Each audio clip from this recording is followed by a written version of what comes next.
Julius Caesar didn't die for power, he died for debt. Before he was the most powerful man in Rome, he was the most indebted man in Rome. He owed so much money, his own creditors were hoping he'd die in battle just to collect the insurance. This isn't a war story. This is the story of history's first financial bailout. And it ended with 23 stab wounds. Rome, 60 BC, Caesar is an ambitious politician, and financially ruined.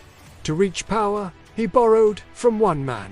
Marcus Caesar was using someone else's debt to buy power he didn't yet have. But here's the first twist. Caesar won. He conquered Gaul, and came back with something that would change everything.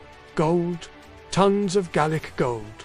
So what does a man who went from total ruin to controlling more wealth than the Senate itself do next?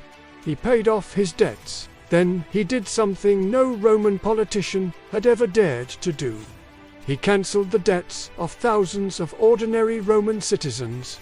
In one stroke, this wasn't charity. This was financial engineering. He bought the loyalty of an entire population, using his own wealth as a political weapon. Then he went further. He reformed the calendar. He reformed the currency. He centralized economic control into one person, himself. To the Senate, this wasn't reform. This was an existential threat, because a man who controls everyone's money no longer needs anyone's permission. The Senate didn't see a generous leader.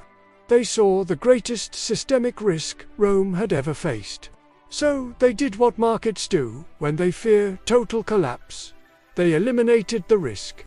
The Ides of March, 23 stab wounds. This wasn't just a political assassination. It was an emergency financial intervention. Caesar didn't die for having too much military power. He died for controlling too much economic power. His mistake wasn't spending. It was proving he could buy the loyalty of an entire empire. This is the 6th lesson in wealth. Subscribe.